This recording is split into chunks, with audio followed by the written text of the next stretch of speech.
नमस्कार साथियों, जैसा कि आप जानते हैं मेरे पिताजी का देहांत हो गया है। आज 10वां था, 8 तारीख को 13ही है। और ये रोड का हिल स्थिति देखिए, मैं नहीं बोलना चाह रहा था। बहुत जागरूक हमारे यहाँ नेता हैं और नेताजी अधिकारी को तंग करके आज नहर की खुदाई करके रोड पर ये डालने का काम किए हैं। हमारी बेटियां साइकिल से आ रही हैं, आ नहीं पा रही हैं, गिर जाएंगी सड़क के।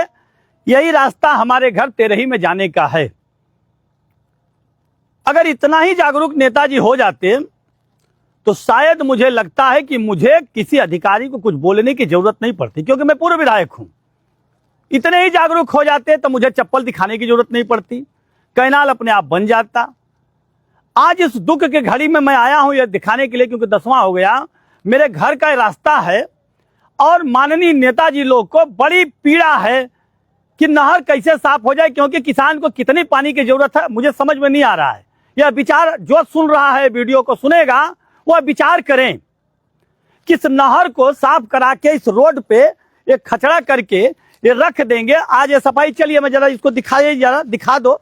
ये नहर की सफाई आज ही जरूरी थी क्या? माधोपुर में ही नहर की सफाई है या विधानसभा के और भी जगह आज सफाई हो रही है? यह बड़ी गंभीर विषय है।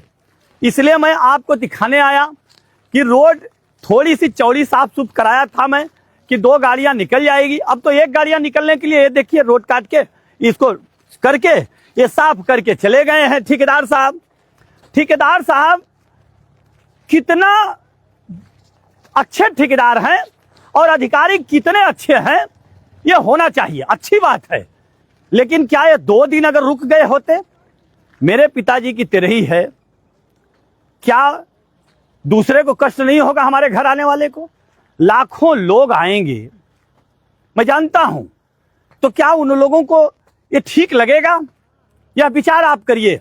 मैं किसी अधिकारी को कुछ नहीं कह रहा हूं और इसको मैं साफ भी नहीं कराऊंगा, क्योंकि हर लड़ाई को लड़ना ठीक नहीं है। यह विचार भी करने की जरूरत है। ये जो कराए हैं उन नेताजी को भी मैं बधाई देता हूं कि आप ऐसे ही काम कराते रहिए। और जलन की भावना इतना ठीक नहीं होती है, यह क्षेत्र की जनता भी इस पे विचार करे। क्योंकि आपके बेटा जरा दिखाओ इसको, जरा इसको दिखाओ, जरा गाड़ी घुमा के लाओ, देखो स्लिप न करे, जरा दिखाओ और आगे तक जाके जरा दिखाओ इसको कि ये क्या स्थिति करके रख दिए हैं। ये नहर साफ कराए हैं और ये पूरा नहर मेरे घर तक जाने तक जितना है, ये रास्ते को साफ कराने का काम हुआ है।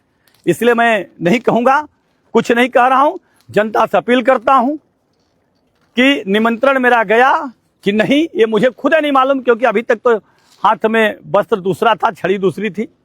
मैं आपसे नम्र निवेदन करता हूं कि जिसे निमंत्रण गया है वो भी ठीक, जिसे नहीं गया है, मुझे अगर चाहते हैं, क्योंकि मेरे पिताजी का ये अंतिम यात्रा की ये मैं चाहूँगा कि उस प्रसाद में आपका भी हिस्सेदारी हो।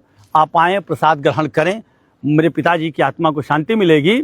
और जो नेता और जो अधिकारी ये कर रहे हैं वो ठीक कर रहे हैं। सबका समय होता है, लेकिन मैं ये जानता हूं ये जो हुआ है वो ठीक नहीं हुआ है। इसलिए मैं कहूंगा ये बहुत निंदनीय है, इसकी जितना भी निंदा की जाए कम है। आज मेरी स्थिति नहीं है कि मैं धरने पर बैठ सकूं, लेकिन कोई बात नहीं है, यह मौका और मिलेगा। मैं 8 तारीख के बाद क्षेत्र की दौरा करूंगा और देखूंगा कि और नहर क्यों नहीं खोदी गई। अगर नहीं खोदी गई तो उन अधिकारी को इसी नहर में बिठा के उनसे खुदवाने का काम भी होगा। आज 8 तारीख को मेरे ही गांव का नहर खोदी जा रही है कि लोग ना आए, इससे मुझे मालूम है मुझे बहुत फर्क पड़ने वाला नहीं है। लोग आने का काम करेंगे, पैदल भी चल के आ जाएंगे, मैं जानता हूं।